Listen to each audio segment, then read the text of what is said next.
Let's do it. Well, hello everyone who is here in the chat. Thank you for joining us tonight. And thank you to everyone who joined us last week on the Huddle with Ashley Combs of Excel Sports Management. It was really fun. We are all excited for CJ McCollum's wine to drop. So we'll be looking out for that. For those of you who are new, the Huddle is an online group that was started by Paul and myself. Right when the pandemic started, we knew that we had to bring the basketball community and larger sports community together. And what better way to do it than via Zoom, where we've all lived the past few months. So we're excited to welcome our amazing guest tonight, Shea Dawson. Shea, what is up? What is up, everybody? Hey, Tom. We're here. I'm here virtually with you all. I'm here. We're so excited. And for those of you who don't know, Shea is with Overtime, and we're going to talk a lot about that. One of the most popular networks that we have seen in recent years. But before we dive into talking about your career and Overtime, we always like to start with the tip-off, covering some current events, and how could we not start with the NBA bubble? Like, what are you loving watching from the bubble right now? I mean, I'm loving just guys getting comfortable with making organic content and seeing them take ownership of their brand and seeing how Matisse Thybulle, took upon himself to like start vlogging, a really good vlog, let's say that, on his YouTube. So I'm loving that. I think that's creating a new generation of NBA athletes. I'm dying at J.R. Smith's lives because they're so raw and real. I think he compared it to being at 5-Star Basketball, which I worked at, and there was a lot of comparisons. I wouldn't say that it was as bad as 5-Star, but there was a lot of comparisons just in terms of the snack, the communal vibe. When he peeked his head out to get his food and all the players are peeking their head out to get food. I thought that was super funny. Yeah. I'm loving all the Sixers playing golf tournaments. I've seen like a lot of, people I worked with, like staff, having cool little tournaments, which I know they're in heaven at a golf course. So just seeing people make the best of it and, just trying to get on with the season and bring sports back to everyone. Definitely. It's so funny because it's historic, but at the same time, it's like all of the NBA athletes have like the funniest personalities anyway. So it's like seeing them just trapped in this bubble in Disney World makes for, the funniest thing anyway. I wish I was there producing a reality show, but right before we joined, I think I mentioned this to you guys, I saw JaVale McGee and Kyle Kuzma running around the hotel and finding a water slide, which was hilarious because it's like, that's what would get you excited at any age. And you're in your 20s and 30s, just having the time of your life. Taco Fall on a bike. You love to see this content. And to have fun. I mean, you see JJ and Myers doing, what do they call it, shotguns out of beers. Yep. Oh, like just allowing the players to be who they are and be in their element, which will make their mental just a lot more, they'll be more comfortable, I guess, in the space to perform and not think about all the things going on in the world. Yep. So that was cool to see. I thought it was so funny. JJ puts up, if this tweet gets 10,000 retweets, I'll do a shotgun tomorrow. He got it in like a couple hours. And then David Griffin, the GM, like quote tweets him and it was like, how many likes to not make this happen? Like, to your point, just that interaction itself was amazing to see. Like, I feel like that normally would have been a text, but now it's just like, you know what? Screw it. Yeah, the GM of an NBA team is going to try and get his player to not do a shotgun. Like, what world are we living in? I don't know. I mean, were you team bubble? Like, did you want the NBA to try this, or were you like, hey, we should just hold off? So at first, when everything happened, when I watched George Floyd pass away in front of my eyes, I was very, very emotional, very upset, very angry. And I was that way for a long time. So no, I didn't want the bubble to open back up, just because I thought we all needed to continue to talk about the things going on, the racial injustice, systemic racism, et cetera, et cetera. We can keep going with that. So at first I was against it, but then I started to hear more takes on it and understand that maybe this is a chance for players to speak out in interviews and things like that, make stances on things. But I also I think everyone has a right to choose. And so I think it was good just hearing all the players, some players saying they didn't want to, some players saying they did want to.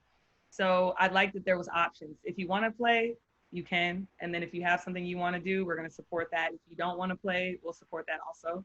And so like we were talking about before, just everyone has their own things that they're important to them. And I think we need to listen to everybody. And that's kind of the message that we need to be sending in the world. It's like one size doesn't fit all, but we can try and figure it out. And so I think that's what the bubble represents. Let's see how it goes. And maybe it changes sports forever in a good way. So I don't know. Definitely. I was on the same side as you when everything first came about. I was like, this is just not the time. Like, also from a health perspective, I was like, this isn't safe. It was a lot. But, I was thinking today, I was like, this wouldn't be anything if it wasn't for the power of social media. So I'm excited to see how they use, they're already using content to show what their life is like in the bubble. So I'm excited to see, how they continue to elevate the social justice message. I saw the other day, I think it was Jimmy Butler, what he's doing with the jersey where he's like, I just don't want a name on the back of it, because that says, to me, it's making a statement of like, this is what I would be if I wasn't, a basketball player. So it's like, there's already strong actions that I think some of our players that are in the bubble are taking that we'll see, but I'm excited to see how it continues to play out for sure. Yeah, me too. Yeah, I probably agree with you guys in terms of where I was at maybe a month ago. Like the health thing, like nobody had any clue, and of course the league being the league, like they went above and beyond to make sure everything that they possibly could control, they went for it. So I think for the most part, like listening to guys get there, they said the check-in process was, although a little depressing, like, what I mean, regimented, and there was like no messing around and all that stuff. Now it's going to be interesting to see, like, as we joked before this happened, like there's already like a tweet that went viral from a girl. Somebody already gotten takeout. Like how this all goes now is going to be interesting. But I think overall I'm happy that the NBA is doing it. To your point, Dom, like there's an opportunity here that not all, but most of the NBA is together for the first time and probably the last time ever. There's an opportunity there. And you're giving players, like you said, Dom, too, like an opportunity to do what they want. You can put something on it. You can remove your name. You can keep your name. You can put a message on, like whatever you want. I think that's important too. But I think for the sports landscape as a whole, it was important for the NBA to attempt because, overtime specifically, like if the NBA doesn't run, does the NFL run? Does college football run? Does college basketball run? Does high school sports run? Does AAU run? And I think there's like a pretty clear domino effect there. So I think just from a sports participation standpoint, it's a good thing. But leading all the way to the question of AAU is happening in certain parts of the country. Like, what are your thoughts on that, Shea? Because especially when it was really bad here in New York City, all the coaches here were saying, there's no way we can play a AAU game before a college game is played. And it looks like we are. I would say I know the Big Time tournament, which is a tournament that I usually work every summer, was attempting to come back. And but we were, talking about it. I was trying to help think of ideas on what we could do for players to make them feel more comfortable, kind of like a bubble scenario. I would say I was for it if they could figure out what to do and if they felt like they can control the players, the teams, which with kids and younger kids and parents not feeling safe, I don't know if that was possible. But the fact that some tournaments are happening, like I know Dino Strigonis was doing some stuff. I didn't see a lot of people in the gym. It seemed to went okay. I talked to my friend Leslie, who runs some of the stuff for him, and she got tested. I think she got tested 3 times. She got her temperature taken. So they are taking precautions. If it was my tournament, I would shut down just because I am very in touch with people, and I would not want to put anyone in jeopardy. I would feel bad if anyone, got COVID or, something happened. So I wouldn't want to. But I'm not mad at people because I know people got to pay their bills and they're counting on this. And so I just feel like if they're taking the right precautions and their heart's in the right place and the rules say that they can do it, I'm not mad at them, So. I think it's all personal, again, what people want to participate in and what they don't. Yeah. Hoop Group just announced that they're going to start offering tournaments. I think they're offering one in Atlantic City as early as like 2 weeks from now. So it's going to be interesting. I think the big thing, like I would be totally for it if there was nobody in the stands. Like, hey, parents, I'm sorry. It's going to be streamed on Baller TV. You can stay outside in the lobby, stay in your cars, watch it on your phone. Right. Only coaches, but they're letting people in. Like there was just one tournament that got canceled, I think out in like Utah, because and here's the problem, like we're not the NBA, right? Like AAU is not a professional league. It barely even has, AAU is barely even a thing. Like people just do whatever they want. So a tournament in Utah got canceled and they have no clue who gave the person COVID or who, like they have no way to trace it. So now it's like, it's not a necessity for kids to play right now. I mean, they have their lives ahead of them, hopefully, if they don't get sick and things happen. So, yeah, that's crazy to me that people are in the stands. I don't know. Yeah. I mean, what do you think, what are your thoughts on high school sports in the fall? Like, will they run? Should they run? No, there's a pandemic. People are getting sick and dying. There's a risk of death. So we need to chill. Yeah. We need to chill. I mean, we can't go back. I'm not going back to the office. I'm not going. I'm just not going back. I'm not doing it. So, work is a priority, but at the same time, when life and death is at, stake, it's not. So I think people need to chill. I mean, I think reopen too soon, all that kind of stuff. I mean, if you really want to think about it, like the fact that we have to re-shut down and all that, it's just unnecessary. When we all been staying at home, so we've kind of got our routine, we've adjusted. Yeah. Let's stay on the momentum. Let's encourage people. Let's continue to do Zooms. I'm exhausted from Zooms. Sometimes, doing multiple in a week, but at the same time, we're being safe. Yeah. I want to be able to see you again. I want to connect with you again. I want to go meet with you guys and have a bite to eat. And I can wait. I can wait, And so people need to just chill. Like, we're not going to die if we don't go out. But we are going to die if we do go out. So I don't know. It's like, when you say it like that, I don't know. It's hard. Kind of clear. Yeah, you can't really dispute it. And you said it best. It's like, look at what happened when, all these states started reopening and then things just went, to hell in a handbasket again. So, it is, what a time we live in. What a time to be alive. So we could talk about this wherever, we are in this Zoom chat, thanks to COVID right now. But the most important thing is we really want to explore your career and talk about some amazing things going on at Overtime. So with any of our guests, we always want to start at the beginning. How did you get your start in the sports industry?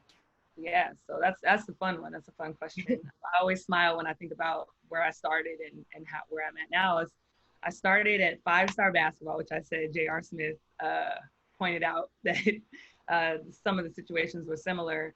That's in a very communal vibe, at Robert Morris University is where the headquarters was, where I went to school and played basketball in Pittsburgh. And it was my internship at first. I worked directly with the directors at the camp, Lee and Alan Klein and Howard Garfinkel. And Howard Garfinkel, rest in peace. Also Tom Konchowski, legends in the game, starting camps and really starting the elite basketball landscape. And I learned from them. I rode around in the golf carts around, universities. I met cool coaches like Pete Gillum. There's so many legends that I met there, not knowing at the time that this was what it was going to be later on in my life. And then I was basically the glue to the whole camp, which basically I ran to the store to get all the supplies for, let's say, camp, like in the canteen, the Gatorades, the t-shirts. I went to Staples, printed out the rosters. I ran the drafts for the different coaches, would draft different teams at night. So we'd play all day until about 10:30 p.m. Coaches would get to eat, mainly pizza and sodas and stuff like that. And then we'd start, or wings or things like that. So we'd start the draft late at night. It would last until about 12 or 1. Coaches just talking and shooting the crap. So I was in there, listening to them draft players, talk about players, in terms of, he's going to be a pro and this and that. So I just really got my vibe from just being in that type of environment. Vince Carter came, LeBron came, Chris Paul came. and they came and talked. They were also participants in the camp. We went to places like Massachusetts, Scranton, Pennsylvania. Scranton, Pennsylvania was the craziest place I've ever been to. Never, didn't even know it existed. But we had players like Corey Stokes, Corey Fisher, Calatheus, Michael Beasley, all these amazing players, and in this barnyard type of atmosphere. I mean, we literally played in a barn. Players had their shirts off, sweating hot. You know, we bussed them to different locations in Scranton. I mean, it was just a real grind, and I just loved it. I loved it. We slept in like bunks and barracks. We had the worst kind of food. I mean, we had Wonder Bread with butter. You know, we had salads with like, you know, a drop of dressing. Like, it was bad. But at the same time, we all were there for basketball and to hoop. And Howard Garfinkel would wake us up every morning with Frank Sinatra playing over the loudspeaker. Love it. You know, and he would smoke in the gym in places he wasn't supposed to. So just being in that environment of people doing things they wanted to do, but it was just all about basketball. That's where I got my Jones from. And then from there, I went to move back to California, where I'm from, and I started working Tangulls All-American Camp. Oh, someone said Homesdale. Yes, Homesdale. And so I worked at Pangos All-American Camp, started to realize that I was helping groom a lot of the players just on the off-the-court side. John Wall, DeMar DeRozan, a bunch of guys just like coming through there. Quincy Miller, Deuce Bello, like a lot of these kids, I just got to see them from 15 to 16, and then in the NBA, Hamidou Diallo, just a bunch of players. I just started just helping them out with camp, driving them to get in and out at night because they didn't like the camp food or things like that, and really getting close to players. And then once they moved on, you know, they would hit me up and just talk about, hey, Shea, how do I do this? Or could you put me in contact with this person? And I just start to realize that these guys don't really have a lot of people that they trust. And so I became kind of someone that they trusted because once I had a brother who helped come up through the ranks as well and went to the NBA and now plays overseas. But kind of because I have been in those spaces and didn't realize that being at 5-Star, being at Pangos really gave me the structural experience needed to help players navigate inside and outside of these environments. And so that's kind of how it started, and then moved on to the NBA, and it just kind of spiraled from there. It's super cool that you got to see kind of that transition, because like if you even back it up to the 80s and the 90s, like camps dominated. I mean, that's where you went. As if you were good at basketball, that's where you were going to hoop. Yeah. It wasn't tournaments where you played 7 games and traveled all over. That's not what it was. It was, you need to get seen. And there was also different rules. Like college coaches could work those, and you could essentially recruit while you were there, like whatever, yes. To get into the rules and why they changed. Some of them did need to change. Ooh, but it's very cool that you got to experience kind of this, like, I don't want to call it golden age. It's just, it's an older thing now. Like kids used to go and like work in stations and like you said, like sweat all day, play all day, wake up at 6 a.m, eat bad food, hoop all day long. Like it was Station 13. Yeah. It was a different feel. Like, why do you think that? And look, like to your point, there are still camps. They just feel and look a little different. Like, why do you think that happened? That's a tough. Well, the NCAA, of course, like the controlling organization that they are, they basically came in and said the college coaches couldn't be a part of the camps anymore. So they took them out. But the reason that we got the top players was because they had interactions with them there to build the rapport, build the relationship at these camps. And the coaches lived just like we did. It wasn't like, no, they got treated better than we did. So for the players to see the coaches live in the same type of environment and to see that they were down for them and that they were there coaching those Station 13s all night and doing that kind of stuff, that's how players really bonded with the coaches, and that's how they chose their programs. And then you would have your aide coaches who brought the players, who had the relationships with the college coaches. And like, if you think like Nate Oates, who's at Alabama right now, he was one of the coaches there too. I mean, like just like everybody else. And now he's the head coach there. So basketball just has a trend of it. It just takes time, and that's what happened at 5-Star and places like that. Is that you put in your dues, and then over time you would progress into these more higher caliber roles. And the NCAA saw that and they kind of wanted to intervene, to be honest. You know, they hated a little bit on the process. And it was part of the process that was actually the most fun, to know the kids, know the coaches before they were who they were. And then see them, like when I would see coaches go to Michigan State or Arizona, you know, like Book Richardson and all that and stuff like that. Like it was so rewarding to know where we came from, how we all started, you know, in a space where titles didn't matter or any of that didn't matter. And then they progressed and finally, you know, the fruits of their labor, you know, came true. And so that's kind of how it happened. The NCAA just saw that there was so much power in that communal space and they weren't allowed. Not that they couldn't come, but they just didn't want to live how we lived. I mean, it was just a grind. It was something that we all knew that was how you did it. And so they hated on that process and shut that down. So once the college coaches got removed, it became more of how do we get the players in there? And if there's no coaches, then the players aren't coming because they know they're not going to get seen. Yeah.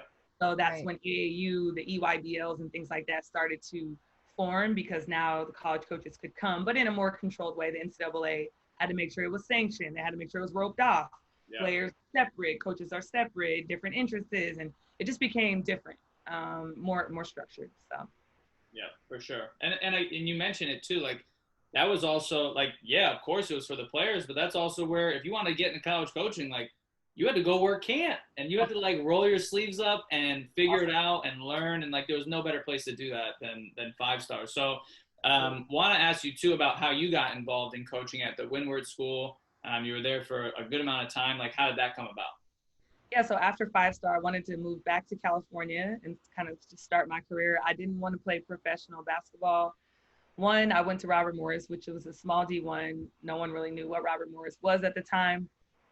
And trying to find an agent was a hassle. And then also when I realized what I could be making over there, I was like, I'm not doing that. And then come home to California and not really having a place to stay, not being established. I just didn't want to do that nomad lifestyle. So I moved back to California. My brother was going to Pepperdine at the time. So I enrolled at Pepperdine. And then I was going to be the grad assistant there. And then we had Paul George coming. We had Brad Tinsley coming. We had a lot of players that were coming.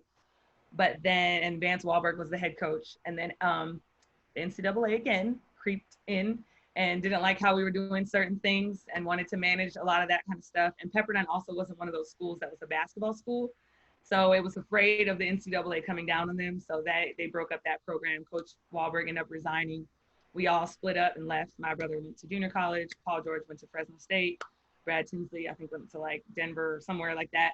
So all the kids and went different places. And then, so I had to get a real job. Now I wasn't, involved in a program. So that's when I started coaching at just odd schools, Corpus Christi and Palisades.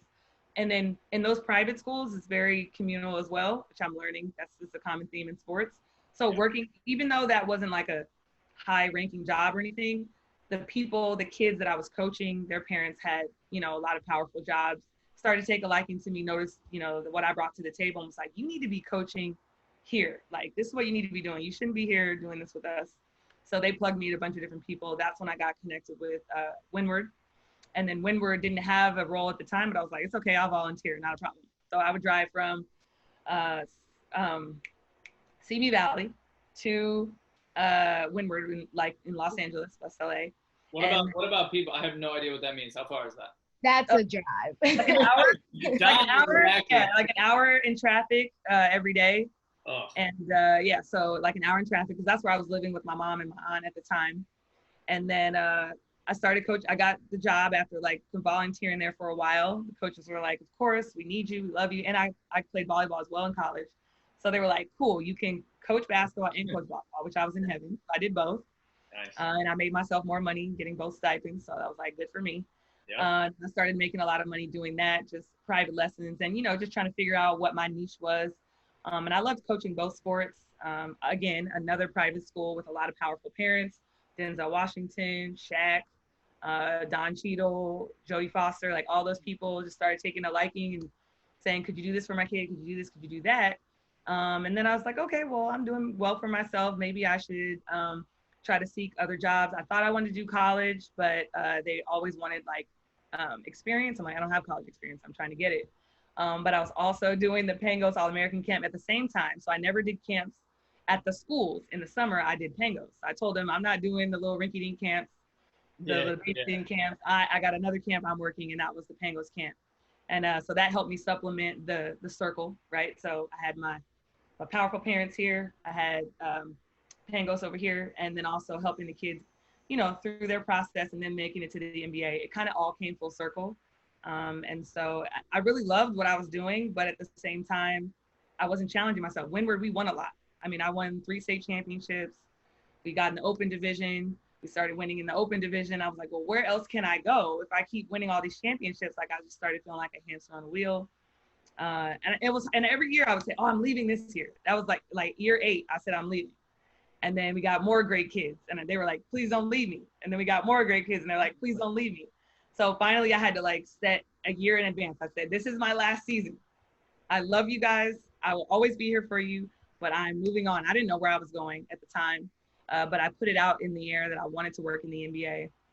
And then I ended up getting an internship at the NBA All-Star. NBA Summer League. Once I got to the NBA Summer League, it was my whole network came back full circle, like all in one building. I mean, people I met from 5-star, people I knew from Tangulls, all the players that I had helped, all in one building. And it was like people being like, Shea, how do you know everybody? And I'm like, it's not like I'm reaching out to people. It's like, this is just the journey that I've been on, and it's just coming back. So it's kind of like the universe talking to me and just being like, this is where you're supposed to be.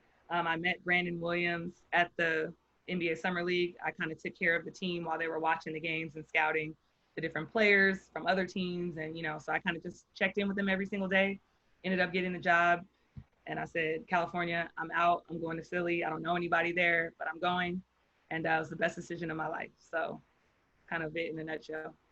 I love that story. And I love too, because, we have all been there. I've been there. Paul and I talk about this. Like, we've had people in the chat, like some people will get very upset if their first jobs in sports or whatnot aren't necessarily like what they want. But your story is such an example of how, you took some jobs that weren't necessarily the most glamorous at the time.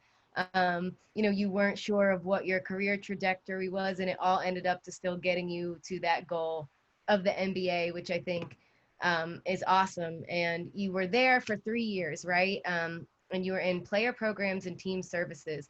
Talk to us a little bit about that role, because I don't think a lot of people realize how much TPD directors are like the unsung heroes of teams. Seriously. So that was such a great role for me. It kind of brought everything back full circle. Like, again, the running to Staples, the making sure people have food and drinks and water, and families or moms and dads are communicated with when their kids are flying into and out of cities. So that's kind of what I did on a high level at the NBA. It was basically making sure the players' experience with the team was what it needed to be. If there was complaints, if we had team meetings, if we had team dinners, if the times changed, scheduling, helping schedule things, attending appearances with players. And on game days, I would make sure families knew where they were going, where to park, where to pick up your tickets. And then I would always try to add the Shea Dawson experience to it, which is like just me making sure that they have everything they need and me thinking ahead. So if you have kids, what's on the menu? Like, do your kids eat meat? Do they not eat pork? Like, just making sure that they didn't have to come to the facility or to the game and feel like nothing was for them. So always personalize everything, always making sure that just things were in alignment and comfortable for everybody. And that was just getting to know people one-on-one. Hey, Shay, what's your mom like? Is she single? Is she married? How can I make her feel more welcome? Oh, you know what, Shay? She actually loves chocolate. So when they come in, I make sure when she comes to the family room, there's like a basket of her favorite chocolates, and she's wondering how I got that. And that's the information from just connecting with the players.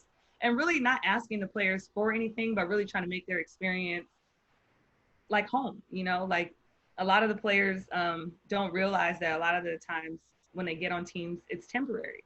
But while you're there, you can make an impact on the staff. You can make an impact with the chefs and things like that, and kind of really curate your experience if you just give a little. And so I try to make sure players know who people are.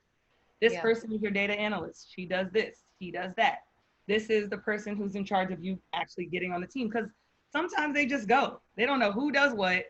They know you're fun. They know they dap you up and stuff like that. But just educating them about what the NBA is and who's working for them, who's working with them. And so just trying to get them to be more than an athlete and not just play the sport, but understand like we're here for you and I can advocate on your behalf with the NBPA, with the league office, but I need to know what you like. And that means you staying after practice, coming to my desk, talking to me. And Jimmy Butler, he would come over to my desk all the time.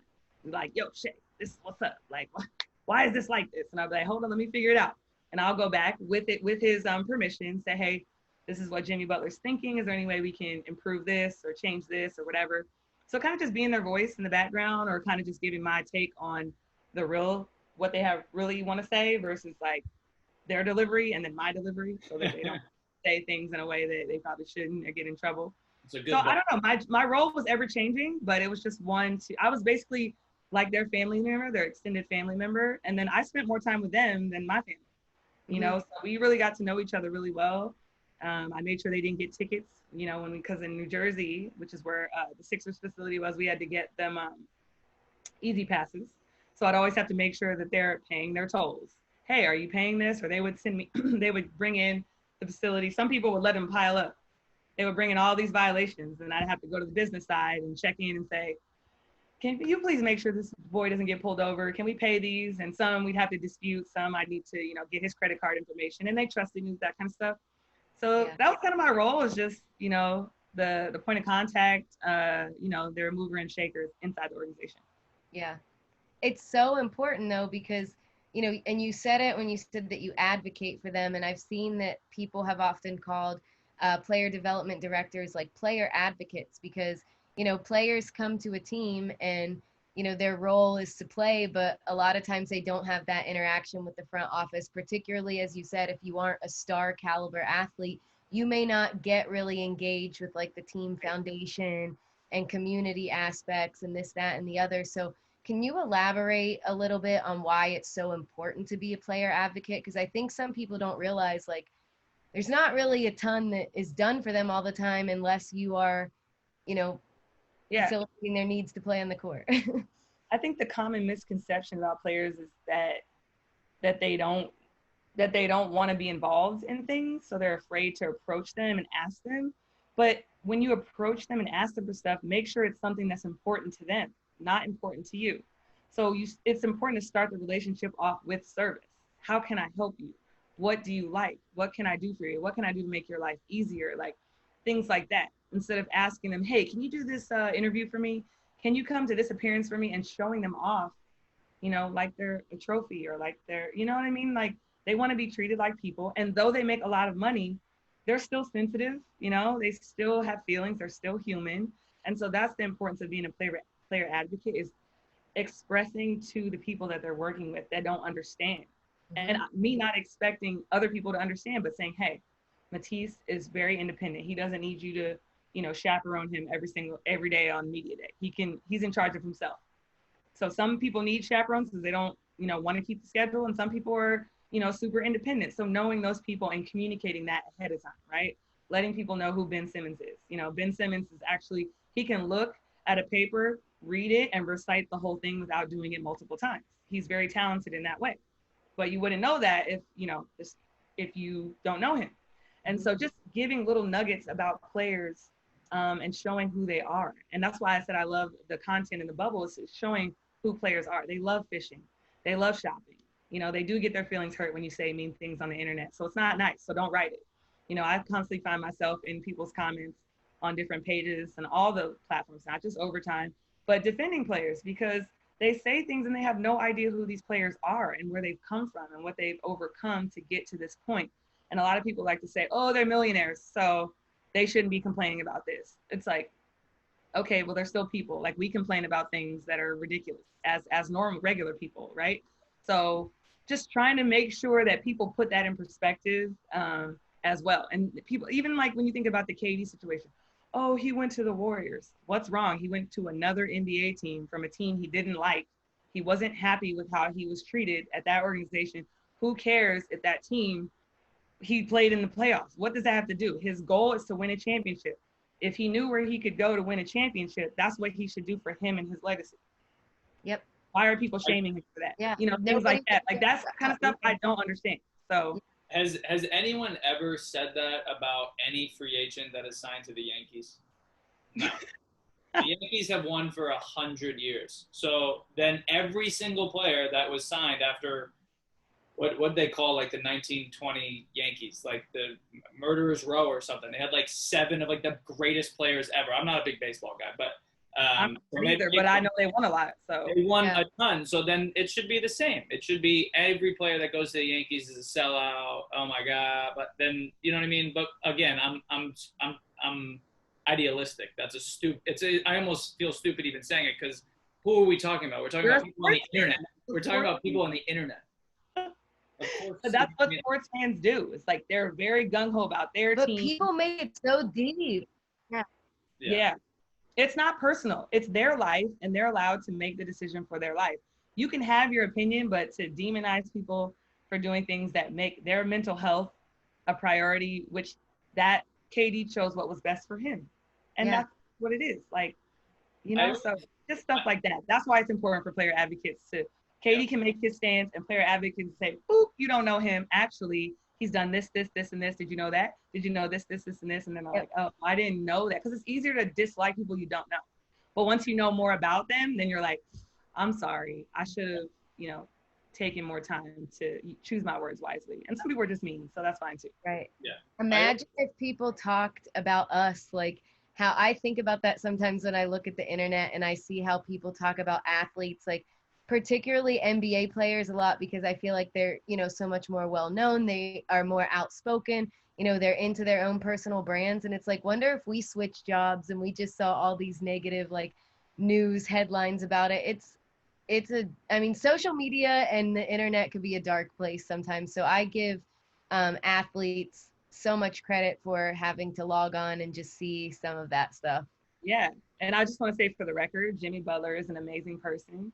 Mm-hmm. And he takes stances on things he's uncomfortable with. And the NBA sometimes can blow that out of proportion and say he's a cancer and this and that, when really he has an opinion on things because it has to do with him and his role in some of the things. Does he go about it differently? Yes. And is he very vocal about it? Yes. But the kid is amazing. He's not a kid. The man is amazing. And he stands up for underdogs. He's, you know, like he does his job as a leader. Let's just say that. And he shows up every day in how he plays. And so people just need to dig deeper. When you start to hear stories about, oh, this person did this, dig deeper. Why? Why did he say that? Why did he do that? Why did he say that to his teammate? You know, so I just want to put that for the record because a lot of people don't know. And that's just part of my job too, is telling who athletes really are. So I love that. But again, we could say on this topic, this could be a whole episode, but it's like a lot of times organizations will deem somebody as a cancer or a problem when they're speaking out about things that everybody in the organization is too, I don't want to use the word lazy or maybe ignorant, you know, to say anyway. So, you know, sometimes the people that are always the most vocal, you know, are just going to get demonized. Or disruptors they're disrupting what somebody else's thing is. So anywho. Yeah. I digress. I know. I feel like we could stay on this one for a while. But you've worked in a ton of different roles, a lot of awesome roles. I feel like I already know what your answer is going to be, but what do you think is the one skill that's been the most transferable from 5-star to Windward to the Sixers to OT? Well, the common denominator is people. All these kids on this thing here, people. Connecting, really taking the time out to learn who you're coming in contact with. So a lot of the times when I would receive, hey, we're going to be working with this player, I'm doing my research. Who's mom? Who's dad? Who's brother? Who's sister? Who's someone that they trust, that they talk to all the time? So that way I can surround them with structure and support and understand where they're coming from. So mom does this role, dad only handles basketball, sister is more emotional support. So like me, I'm emotional support in my family for both my brothers. So I'm that person. So if they're having a struggle with somebody, someone would come to me. So I kind of just use my brothers as like examples of what I would want. And I do that. So I would just say people, getting to know people, doing your research on people. Like I said, it's easier to judge people when you don't know them. So I try to get to know people super fast just by doing my own research and then filling out if they're introverts, extroverts, If they're extroverts, great, we'll get along well. If they're introverts, I tread lightly. I don't overtalk or overshare or things like that. So just knowing how to just deal with people individually. Everyone needs something different. And so just being super hypersensitive, aware of people and who they are, even in the industry. Like, and I always just try to make sure I'm giving before I ask for something. I think that's super important. And so that's kind of how I lead with love and compassion. And usually I get it in return. So Nice. Awesome. Those are lessons applicable outside of sports. So take notes. Great. And you know, you have taught everything you've done work-wise, but you kind of have your own personal brand too, right? I've seen, you know, what would you say is the Shea Dawson experience? Yeah, so kind of what I just described, but the definition is the best possible human experience I can provide person to person. Yeah. So every single person needs something different. I can't be loud and doing all my TikToks in someone's face who's more calm, right? That'll come later if they tell me, oh, Shay, I saw a TikTok that you did. I really liked it. Okay, cool. Now I know that we're, you know, connected on TikTok. So I'll send you TikToks, maybe on a text messages every time I see a funny one. Me and one of my best friends, my best guy friends, my love, he was my work husband, Coach Baker, Rod Baker at the Sixers. He's a scout. He sends funny text messages to me all the time about block or charge. And so just knowing me, knowing that I needed that laugh in that moment, he sends them randomly. So he doesn't know when I laugh, but just know that I need that laugh often. I think he's in here actually. Hey, Coach Baker's on here, man.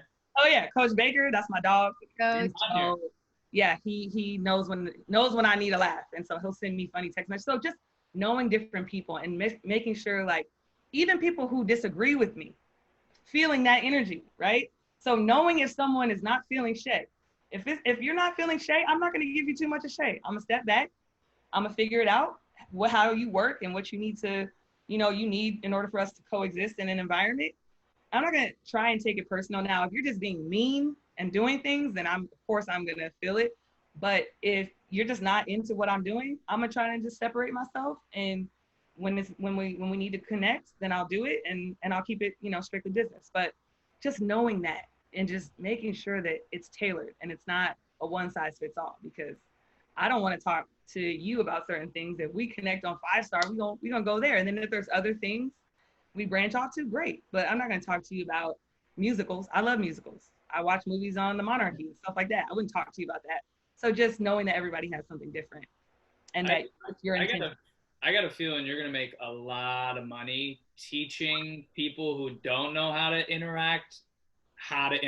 Like, as you're talking, I'm like, oh my God, this person could use this. This person could use, like, how to teach self-awareness, how to teach empathy, how to teach people, like you said, like, oh, if someone's an introvert, and it doesn't necessarily need to be introvert, but like almost like how to be quiet, how to yes. Yeah. Socially awkward, stop. You can see the terror, the fear, the body language. You can read it and but say, that's a class in itself, how to read body language. I'm telling you, I think you're going to be a billionaire. Right. Yeah.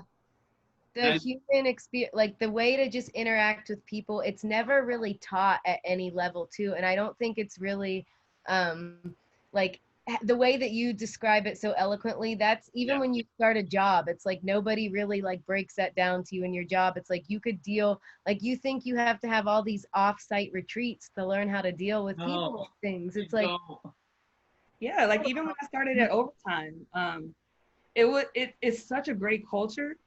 But at the same time, I needed to take a step back, and knowing my history and knowing the players that I know, sometimes I don't want to come out as, oh, she knows everybody, she's going to come in. And no, take a step back, let people, hey, I'm, so-and-so, how are you? Nice to meet you. Tell me more about you.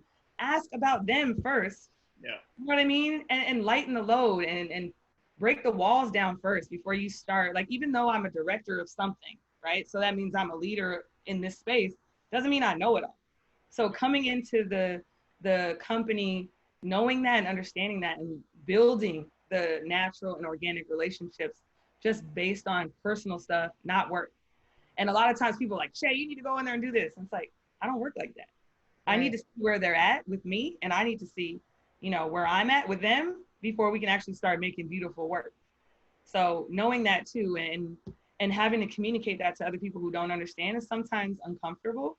But I have stood strong on my stance on that, and it's helped me build the relationships that I have internally. And it's still a work in progress. But like just knowing that, and that I can't come in guns a blazing and name dropping and doing things like that because it's uncomfortable to people, right? Like be more inclusive. And so that's kind of my mantra. Yeah. You're a great. I'm telling you, man. I'll sell it for you because I think you're going to be a billionaire. But and you mentioned one too is just like humility. You said it like, well, I'm a director of something. That doesn't mean I know everything. Like that sentence alone is so lost on people because I just think for the I don't want to make grandiose general statements, but like people are insecure, so they like get a title and they're like worried they're going to lose it or something. And so they actually do half the things you just said. Well, I'm not going to do that, because they feel like they have to almost like, I don't know, like validate their position. Validate. They want that blue check. They want that check. Yeah. That's important. Yes. And maybe that's like the most evil part of social is that it's created this word clout. I don't think anyone actually used until 2010, and people are constantly chasing it. We're off the rails, but I love it. It's fine, and what I do want to add to you, because you're preaching over here, as my colleague just said he said you're preaching, but you are. But I just want to say, like, that comes from doing the work throughout your life, right? So you got to come into a situation as a person who's constantly evolving. Yes. So a lot of people don't have peaceful practices. I'm starting to teach people how to do that, and it could be yoga, not yoga, meditation, something where you're centering yourself and really humbling yourself that we're all people here. And when you encounter an egotistical person, learning to speak up in a way that is not attacking them, because if you're egotistical, you can feel attacked. So try not to attack, but hey, is there something I can do to like make the situation a little bit better? I'm sensing, there's a way you can communicate. And I learned that in my past by not speaking up. And so just taking little nuggets and continuing to do the work. Like who I was at the Sixers is not who I am at overtime. A lot of the things that I learned at the Sixers, I didn't like some of the stuff that I did or let go, right? And I'm not going to do that in my next job and also going forward just in my life. So constantly doing the work and checking myself, checking my stereotypes, checking my ego, just continually checking myself, which is the Shea Dawson experience, the best possible human experience. Am I providing that to you, Paul? Am I providing it to you, Dominique? Am I doing that? And if I'm not doing that, then I need to go back to the drawing board. Yeah. So I know we're off on a tangent, but I think it's important. Yeah, it was a necessary one, because self-awareness is something that I think, especially in this time where we're all trapped in the house and we're forced to look at things and assess, like, where we're at. I'll look on social sometimes and I'm like, there's so much insecurity that's just screaming out there, and people don't realize they're doing it because there's no self-awareness. Like, you don't have to talk about what you do all the time. You don't have to share your salary, on social media. It just, there's things that I think, especially working in this kind of industry, right? It can, and I think you're not helping. Yeah, you're not doing it. So I'm glad that we had this little tangent before we go into overtime, because I hope everybody got a little bit of therapy tonight. Thank you. And a good way to wrap that up too, in terms of like, you're not the same person you were at the Sixers as you are at OT, and you won't be the same person at your next endeavor. How many years did you work with Reddick? What was the overlap? One or did you not? 2 years. So the first year was amazing, and then the second year we begged him to come back through our free agency campaigning, and it worked. So it was awesome. Nice. So he had a video, I want to say like probably close to maybe 5-7 years ago, where he went back to Duke and he was talking to the team like back when like Grayson Allen was playing. So maybe like 4 or 5 years ago, I forget when he got drafted.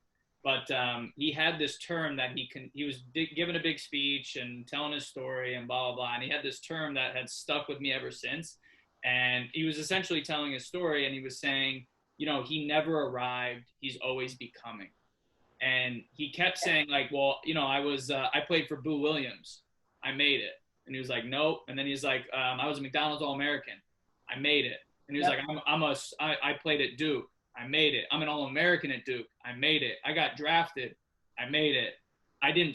Now I'm a starter. I made, right? So like he kept telling the story and he was just like, I have never arrived. And he's like, I learned that from Coach K because this dude wakes up every day as if he's not won a game. And I think it was just such a good way to put it. Like, no, man, we're never going to arrive. That's the point. Right. Enjoy the journey. It's all part of the process. All right, hard stop there. I'm sorry. I gotta actually ask you a question. It's a great segue. I kind of have a little story about JJ. Oh. We're transitioning into overtime, so it's perfect. So again, you're exactly right. And so if you look at JJ's work ethic, that's why he is who he is and does what he does. He works so hard. I've never seen someone work out as hard. He taught me what a pro looks like when working out.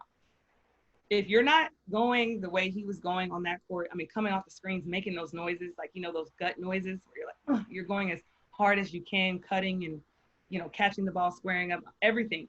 I mean, that's his, work ethic is constantly evolving. But to transition into overtime, my first day at overtime, I'm walking back. I'm with all of my colleagues, my new colleagues. We're walking back from lunch. They just took me to lunch and welcomed me into the company. I'm walking back and we're in Dumbo, Brooklyn, where he lives. Probably so. So I'm not even thinking about him at the time. I'm not thinking about him at all. I'm walking and I hear Shea. I'm thinking, no one freaking knows me here. So I don't know who this is. I turn around, it's JJ Redick in his Range Rover with his arm out and his hand on the steering wheel. And there was like a median and the side of us. I hop over the median and I give him like a big old hug in the car. He's like, what are you doing? I'm like, I work here. I'm working at overtime. He's like, that is crazy. He's like, I live right here. So he points to his apartment and I'm like, you have to come. You have to come visit us. Like, this is awesome. Mind you, these are my new colleagues and my job is to bring relationships, bring people into our company, our network.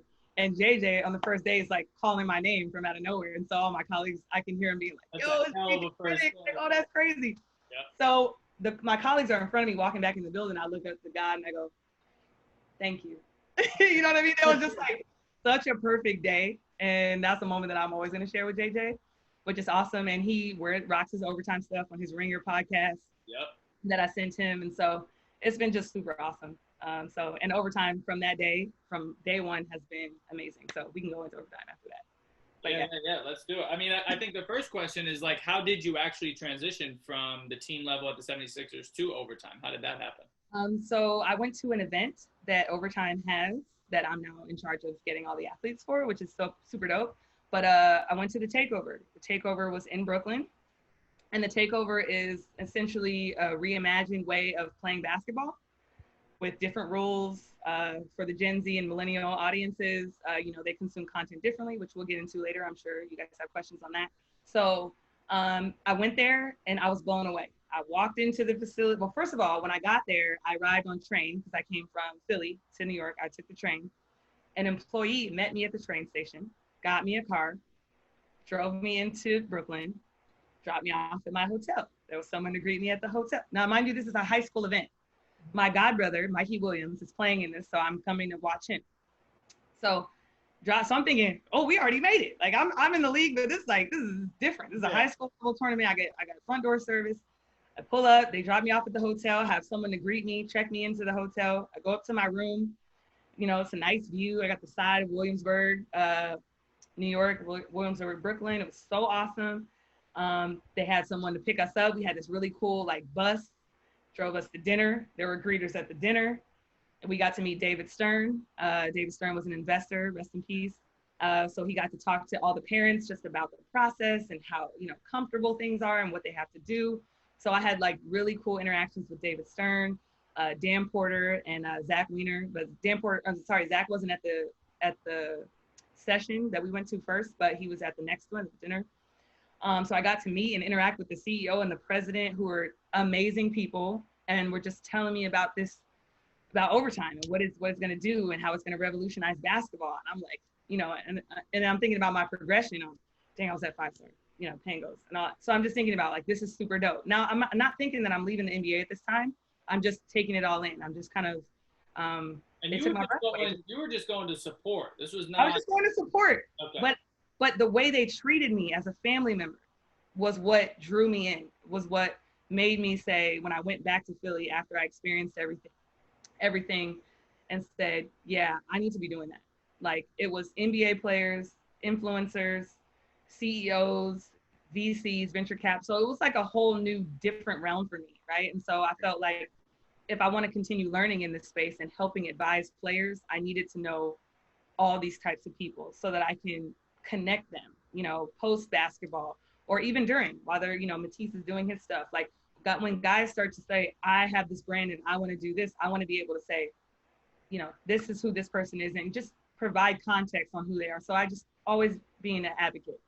And so after I experienced that and the way they took care of us and the family, it was really, really just something I wanted to be a part of. I wanted to grow with them. And then also Mikey had been raving about Overtime to me, but I didn't know. All I knew was Overtime Larry, and he's the face of Overtime, him and Chloe, and they're amazing. And then the way they represent, for just like the Black community and just who they are as people, just really just drew me to the platform. And then I basically went back to Philly and I typed up a dream position. I put my own title on it, put all the things that I was going to do based on what I learned from the weekend, based on what I did from the Sixers. And I put it in a deck and I sent my resume to our contact at Overtime, which is Mikey's person, which is Spencer Oshman. And he hit me right away and was like, let's talk. I'm going to push your resume up. And so once that happened, we just started talking about how to work together. And I did my pitch. I did my whole deck pitch and how I want to bring, the Shea Dawson experience to Overtime. And so the rest is history. Man, I feel like that's such, one, it's an amazing story. Two, I feel like people need to do more of that. Like, stop waiting for a job to be posted. Like, especially in the sports world, half the time, more than half the time, by the time the job is posted, it's just a HR legal thing. It's already filled. So you're not going to get it. So that could be a whole nother course. I'm telling you, you're going to have your own university of just like courses that you're going to like offer on how to operate in this space. But it's a good transition to really dive in. Like, let's talk about what you pitched. Like, what is your day to day? Let's focus on pre-COVID. Yeah. And a little bit of what you've been doing the last, 3-4 months. Yeah, so I'm kind of like a field soldier. I'm out there in the fields, which is why I was at Super Bowl All-Star. So that part of my job that's very attractive to other people. And I know, but my ultimate goal is to curate the experience for anybody who interacts with Overtime. So me being I am Overtime, right? Overtime is your lit best friend. Overtime is a vibe. Overtime, whenever you come involved in contact with Overtime, you're just going to have an amazing time. And we're going to break all the rules. Like, we're going to do things differently. We're going to reimagine all the way that you can interact with sports and the platform. And so that's my job, is to go out there and connect with people, but on a day-to-day basis. So I work in the office 3 days a week, and then the rest I try and travel. So sometimes I won't come into the office for a month. Sometimes I'll stay in for a month. It just depends on what's going on in the sports world. Yeah. But my day-to-day is to think of ways to interact with the outside world that can help them understand what Overtime is, and to bring in the NBA players and have them understand how their value fits on Overtime. Our demographic is literally age 13 to 34. So we have a younger demographic than the ESPN. ESPN is a legacy company, but Overtime, we have engaged fans who are willing, if you say buy this and you're on Overtime, you're gonna get the return on your investment. So if you do content with us and you have something you're working on, a collaboration, our engagement is ridiculous. I mean, we literally have 37 million social media followers, and we have about 1 billion views across all of our videos a month. So just I got a couple ideas. So, and so we comment, and we literally comment and respond to every single person. So there's a two-way dialogue constantly there. So, Overtime, people can message me and say, Shea, I want to do this at Overtime. And I'll say, let me know what your qualifications are. You know what I mean? Like, there's just that interaction. So if I message, a company tomorrow, I'm probably not going to get a response. But Overtime prides itself on interacting with the people that consume us. And so that's kind of my job, is just to bring in athletes, connect with athletes, tell them our story, hear their story, put their story on our platform, and have the younger generation relearn who these players are. They see him on the court, but who really are you? Are you a goofball? Do you have a lit sneaker closet? Do you want to get involved in our overtime challenges and really let your hair down? So we just do so many cool things that are different than traditional media. And I think that's kind of what I want to communicate to people, and kind of what I'm doing talking to you guys, and helping people understand what really overtime is. Yep. And you can see that with your content, because it's like you all have, overtaken the internet. We, like, as somebody who works in, production, it's like you take so much pride in putting together the most perfect things, and some of your content is just so hot off the press, and it takes off. And I think that's because your audience. So talk a little bit about why engaging this Gen Z audience is so important, and where the gap was kind of missing when overtime came onto the scene. Well, yeah, I mean, we're an audience first, community first company. Yeah.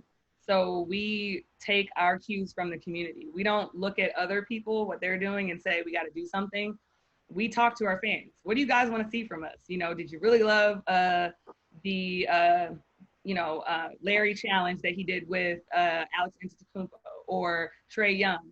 And then they'll say, oh man, I really liked when you did that one thing. And so we'll say, okay, this is what the fans are saying. So we collect all of our data, we look at everything, and we really have meetings all the time. And it's really an inclusive process.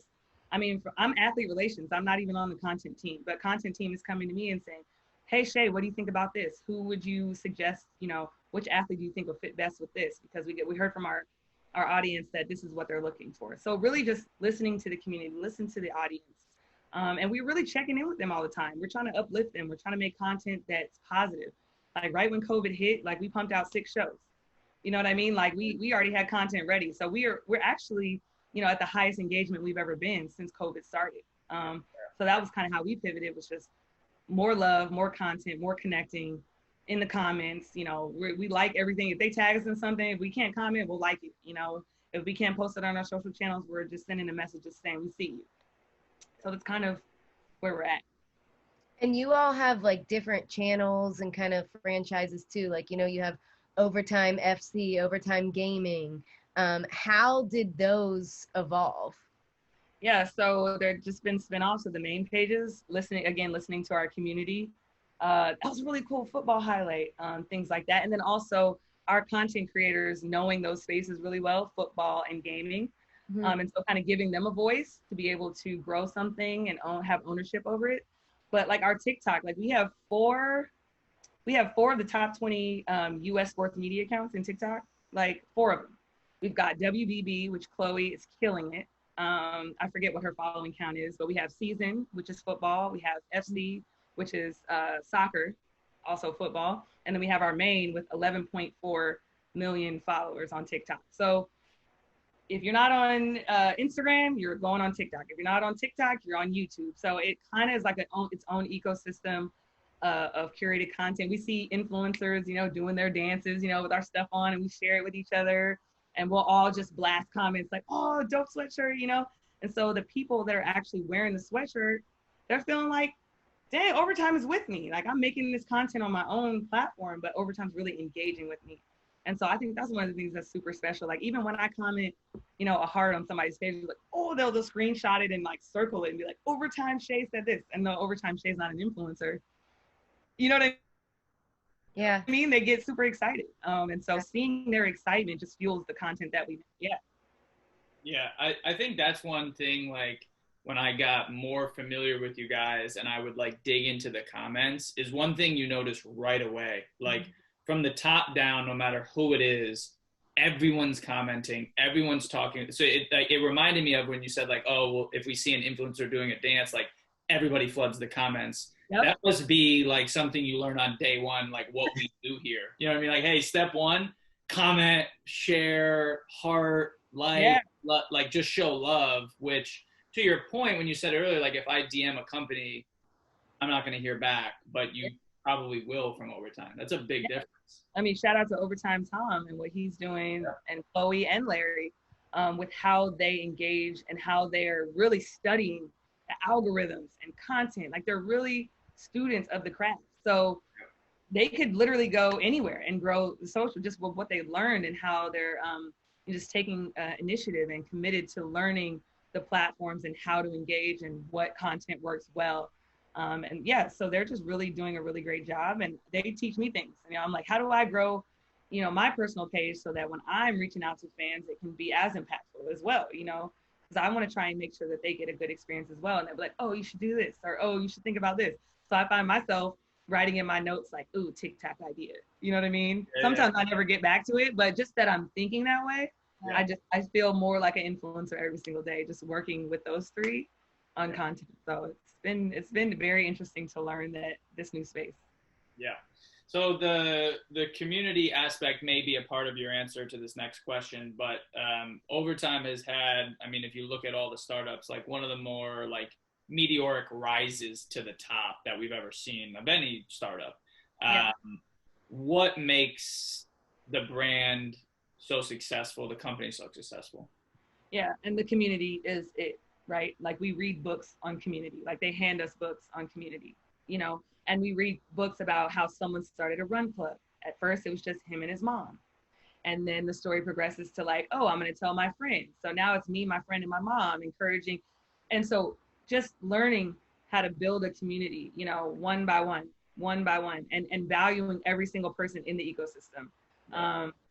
Just being thoughtful, being compassionate, being kind. And that's literally, I know that sounds so cliche and very simple, but that's literally what our goals are and our mission is to make sure that when COVID hit, we were like, what are our kids feeling bad? Are they crying? Are they at home? What are they doing? Like, so, or like, let's say if we talk about social justice issues, when George Floyd passed away, when Breonna Taylor didn't get justice, we held like a little Zoom for all the athletes to talk about these feelings. Really, if you're upset and you want to talk about it with us, we didn't record it. It was private. You know, we had players from Duke, we had players from West Virginia, we had high school players, Sky Clark, we had everybody. We had Scotty Lewis. Scotty Lewis told us that he reached out to the mayor and he had a meeting with the mayor and that he was going to go, you know, do all this stuff for his little city and his community. And so we said, how can we help? How can we help? So so even right now, we're working on how we can support those athletes and ideating with them and constantly messaging them and emailing back and forth. And then I've been liking all their commenting and just keeping tabs, sharing that with the group. Hey, Scotty's doing this. We should look into that. So constantly just learning from the ecosystem. And that's what makes us special. That's what makes us unique to other companies, is that we're just always listening. No, definitely. And I think you guys too are real. Like you have that real voice. Like sometimes you can feel when it's a forced persona online. Right. So I think, you know, that's kind of always the attitude that I get from your content. And, you know, Paul talked about how the brand and the startup just blew up, but you all kind of like shaped everything in the youth hoop space. Like how did that wave take off? Yeah, so that was Dan, Zach, Allie, Tom, Larry, all the originators who started Overtime in a small office, just being like, how can we add value to the next generation? And, you know, and it's really creating a company that you're really growing and learning with your favorite high school athlete. So posting highlights is cool, but like, can you follow them throughout their career and watch them make it to the NBA or watch them overseas or grow? And that was really the idea behind Overtime and how they started. It was like, can we grow with these kids? You know, not only, you know, the highlights are already out there. How can we take the individual and learn more about them and grow with them? Yeah. And also have them package up their followers and their following for them when they get to the next level to be able to monetize off that and things like that. Mm-hmm. So I think that's what's really cool, is helping them grow following and really retweeting and posting them. And a lot of people get weary about that. But at the same time, that's why I'm here. That's why we have people who are looking out for players and saying, you know, you have this following and we're blowing you up. So how can we help you? Can we help you? Hopefully when they change the name, image and likeness, rules that we'll be able to do more, where they can sell t-shirts with us and collaborate with us, you know, and really monetize off what they're doing, because they're really great kids and they deserve it. They're woke. They know their value. They know their worth. And so that's one thing I love about Overtime, is that, what do you guys want from us? You know, we're here for you. You know, we've created this cool network, this cool platform. How can we incorporate you and your parents in this process? So I love working with the families. So that's like my major thing, is hearing what mom and dad have to say. You know, oh, I like how y'all did that. I like how you guys showed our house or, you know, our family dinner, things like that. So Yeah. I was going to ask how involved, not a question that we had, but the parents had to be, you know, just in certain situations, like working with, you know, younger athletes was probably so different for you, from coming from the NBA. Well, it's not really different. The thing is, players are very, they look at each other. So they're kind of similar in what they like, in terms of like, they like the same kind of like clothing, shoes. They eat very simple. You know, it's hard to get them to eat like, try this salmon with this cream sauce on top. They're like, what's that sauce? I don't know that sauce, put that sauce on the side, you know?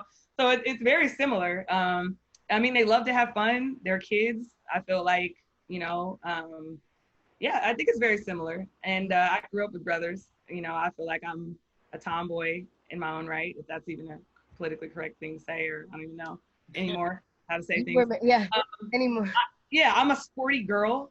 Yeah, so, you know, I'm a sporty girl, and so I connect with boys on a crazy level. A lot of my female players too, but it's not my forte.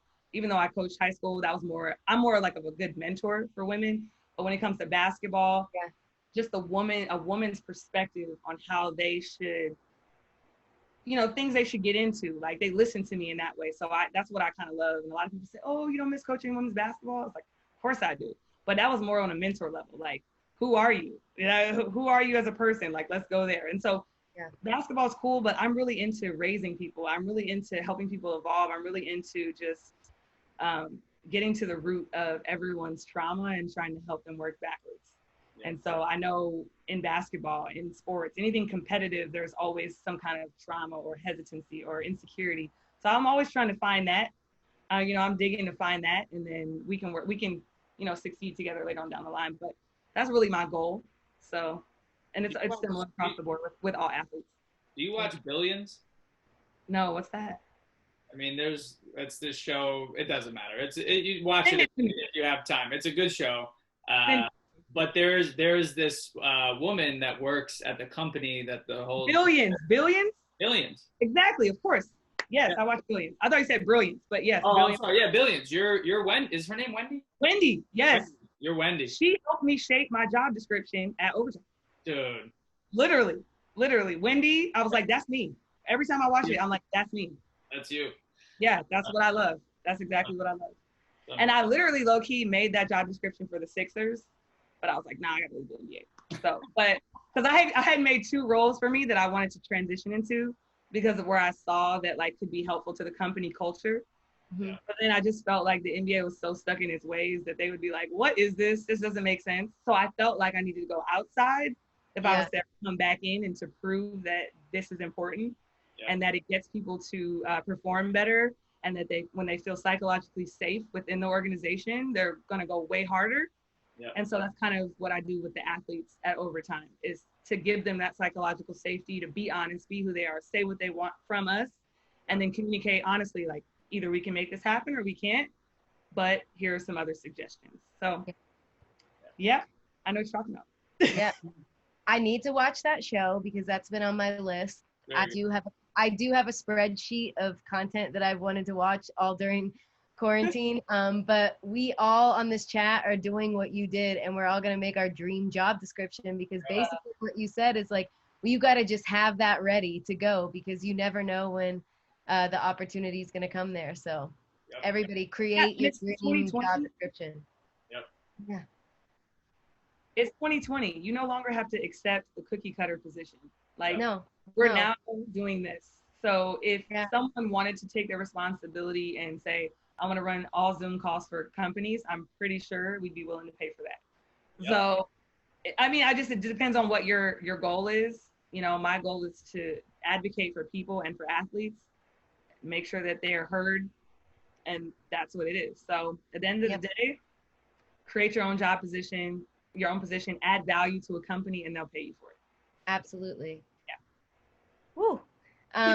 Just a couple questions, because we didn't realize we were getting life coaching 101 with Shea, which I've loved. But you talked a little bit about, you know, when, you know, COVID came about and you all were thinking about how you had to shift, and you came up with several different shows. But like, what else did you guys really change, if anything, or was it just a natural, like everybody was shifting to your platform to engage, regardless? We didn't have to shift a thing. I mean, Mhm. we had shows on deck. We had things in place. We were always digital anyway, Yeah. but we had amazing shows like with Jalen Green. Jalen Green's now in the G League. We had his super team Prolific Prep. That's one show everybody can go watch, which is I amazing. like that show. Yeah. It's amazing, right? Mhm. I think Body Armor is the sponsor for that, and that was super cool. We have To the House, which is featuring a guy named Coach Kelly, the coach that never punts, which is Mhm. a very interesting, Love it. tagline. So if you're interested in that, that's also on YouTube. We launched that during the pandemic. Chopping Wood, which is with Gabe Cups. Gabe Cups is a kid shooter who used to play for LeBron James's team, not Strive for Greatness at the time. It was, what's his AU team? Blue Chips. Yeah. So he played for Blue Chips, and he's now grown up. So now you get to see where he's at. He was a knockdown shooter with that team when Bronny and Mikey and them were all young. Yeah. What else? And we started doing like virtual events, which is new for us. So I guess that's the way we shifted. So we did virtual pizza party giveaways. We raised money for local businesses in Brooklyn. Through that, we did a virtual dunk contest, which was collaboration with the Chinatown Market to raise money for COVID-19 and first responders. Wow. So that was something we hadn't done before. So all these virtual events, we've been kicking butt. We had the Midwest Kids, which is like a popular streetwear brand. Did a collab with them, which is Daryl Brown, who's Kanye West's former stylist. So we did a collab with him. And we also have our amazing sneaker customizer, Serato. And we've just been launching shows, Sneaker Wars, like we're just doing things differently, and we're just proud of the content that we make, and it's specific to our community, our demographic. And I think we just stay true to who we are, and we don't try to copy other people. We just try to do things in the overtime way, a new way, and always reimagine everything. We feel like everything can be reimagined. Yeah. We're non-traditional. We're disruptors at overtime. If I'm gonna ask this question a different way, but if you could only watch one series that you guys produce for the rest of your time at overtime, what would you watch? I don't want to get you in trouble. You're not gonna get me in trouble. So you're not gonna get me in trouble. Oh, it's hard. I would say I'm into Primetime 2.0 with Deion Sanders and Shador Sanders. That is my show. And I'm also have to say my god brother Mikey Williams, of course, Fear Nothing. Yeah. Getting to know who he is versus what people say about him. They don't know enough about him. So Fear Nothing is a way to dive inside the child and really get a sense of his life and how difficult it is to be a celebrity before you're actually getting paid for it and actually making money. And so being a high school kid, just a normal high school kid with 2.3 million followers now. Crazy. So I would say seeing that whole process, watching, the amazing producer in Dante produce that, it's been an experience. And so, yeah, so I'm always tuned into that, but Primetime 2.0, that's my show. I want to ask briefly just the idea of the merch, because I don't know, when did you guys officially launch the merch? About a year ago. Yeah, I was going to say, it wasn't that long ago. I think it was at the pop-up. Was that the official launch of it? That was before me, so I couldn't tell you. Okay, so I do remember going to the pop-up and seeing for the first time that I can remember a t-shirt. And I remember texting somebody, I don't even know who it was, but somebody in the industry, and being like, this is going to be so huge for them. Like, this is such a good idea that they're doing this. How important do you think the merch has been just for the brand overall? I mean, just what we do, the collabs we have, like the activations that we have, like we'll have shows and then we'll launch a collaboration with that show. Yeah. So just, if you want to be a part of us and wear that O on your chest, and when you see the people in the street with an O and you see somebody shout you out and go like that, I think it's just a way to bring it in real life. And so that's why the merch is important. And we hired a really great guy in Tyler Rutstein. He came from Adidas, and he's been killing it. Just on everything, all the collabs. Like, I love this sweatsuit I have that we did a collab with 20.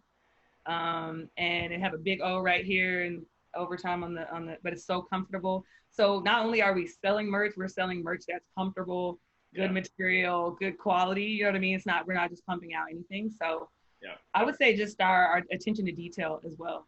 Like if you go on the website, just our attention to detail with like our drip tees with Serato on the back, like just the attention to detail is really incredible. We have great graphic designers and artists. And we work from iPads to programs and apps. Like school, that's what I miss about being in the office, is watching things be created. So now I don't know actually what's being created unless it's shared. But going over to someone's desk and be like, show me how to use that program, like I do, and then they're like, okay, let me show you, Shea, or whatever. So I just think that in real life, being in real life and watching people connect with us through the merch has been awesome. Yeah, you see it everywhere. It's crazy. I love it. I think we had Malcolm showed up. I think we had one or two guests who have come on with the overtime hoodie. Yeah, well, Malcolm is our brother, so yeah, Malcolm. He's my boss's best friend, Brandon Rose. They're best friends. So Malcolm's gonna always be laced with overtime stuff. And shout out to him. We need a Huddle and overtime collab. Come on. I hear you. So last question. Not sure anything upcoming down the pipeline with overtime that you're allowed to share with us that we should be looking out for. Oh, wait, say that again? Is there anything we should be looking out for coming up on overtime that you can share with us? The Fear Nothing show is coming back late this summer. Awesome. Can't tell you exactly when, but just pay attention. Okay. I mean, I would say just all our drops that we're having. We're gonna have like 3 more probably collabs with our merch before summer's over. So just continue to watch what we do. Every time you see the market changing, just know we're gonna come with something that's gonna disrupt. So yeah, I would just say if you feel a shift, just know overtime's gonna come with something that we're ideating, or we're trying to figure out how we can shake things up as well. So. Noted. Well, I'm going to come to you with a few show ideas offline. Yeah. And then come visit me in New York when we get back, and then we can really, Perfect. Well, this has been amazing. Paul, you want to take us into some guest questions? Yeah, for sure. Let's jump into it. I definitely want to be cognizant of everybody's time. So first question is, what advice do you have for people who are not former players who want to break into player development? A lot of people hired for these positions are designated for former players. First question. Yeah, so I'd say there's a lot of misconception around that. So what has to happen is, well, I would say how it happened for me. You have to start showing up to events. The sports industry is, like, we all know how we met each other.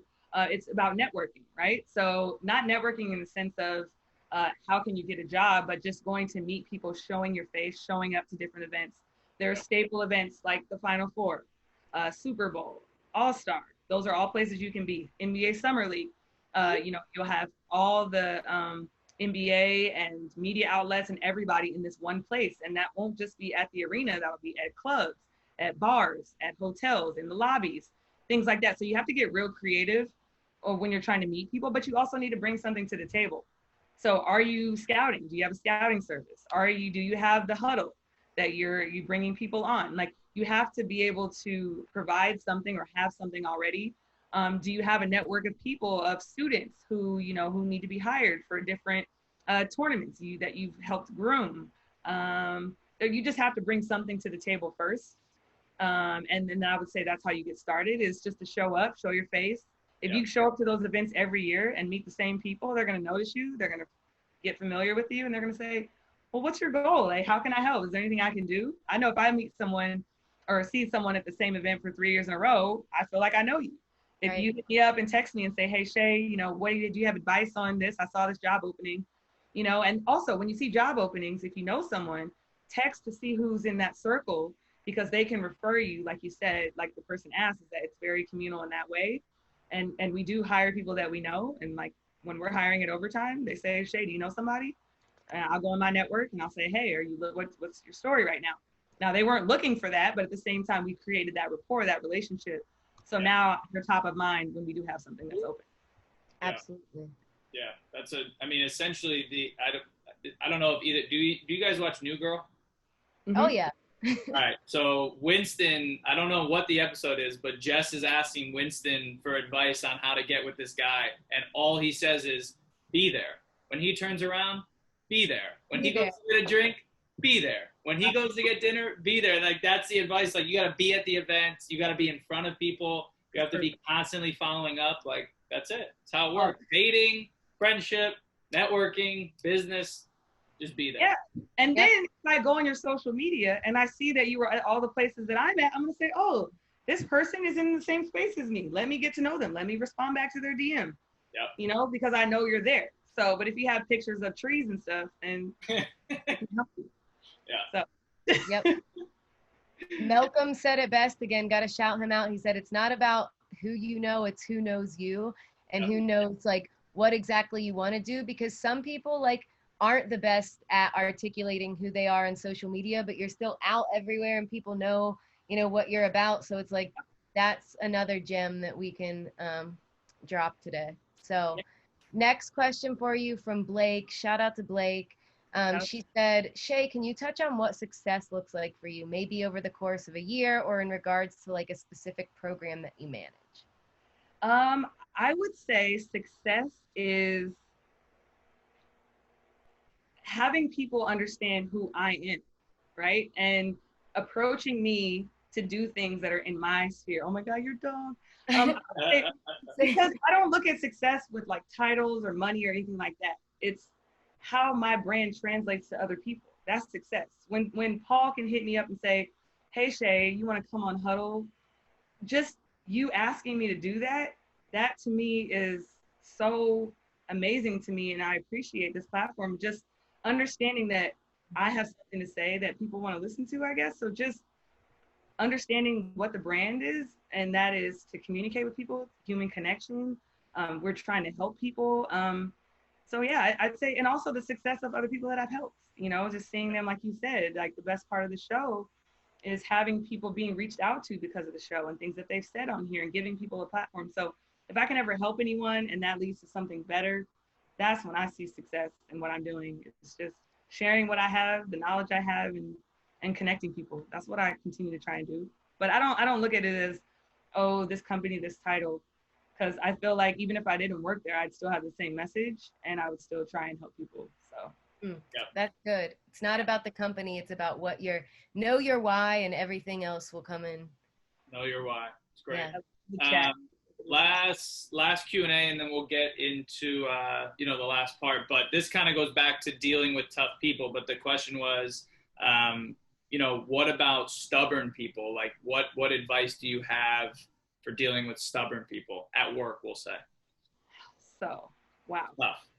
This might go longer. So I would say I dealt with a stubborn person. And it kind of drained me, but it drained me because I didn't draw a line or set a boundary, and I didn't communicate. I stayed silent. And when someone frustrates you where you can't do your job, you need to speak up for yourself. And so I will no longer be silent when someone annoys me or makes it difficult for me, or they're just stubborn. And if it gets to a point where they're just never going to change, you need to look elsewhere. It's not a place you should be. Let's just say that. So that's why I'm at overtime. I'm not at the Sixers anymore. Once your goals and everything don't align anymore, and it's friction and it's too hard and you're stressing out, your work, whenever it starts to get like that, that is no longer a place you need to be. It's not going to get better. It's not going to work. You need to start planning. It took me about 6 months to plan to leave. Yep. But I did that every single day diligently. I wrote down notes. I, made job descriptions. I prayed. I cried. I did a bunch of stuff. And so once you get to that frustrating point and you're working with someone who's making you feel like that every day, it's time to go. So I would say, think about an exit plan and exit strategy.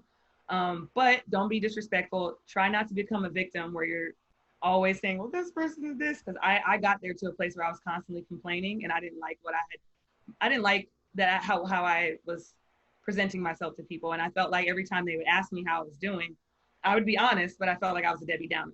So I felt like once I started to get to that point, I needed to leave and I needed to do something else. So, yeah.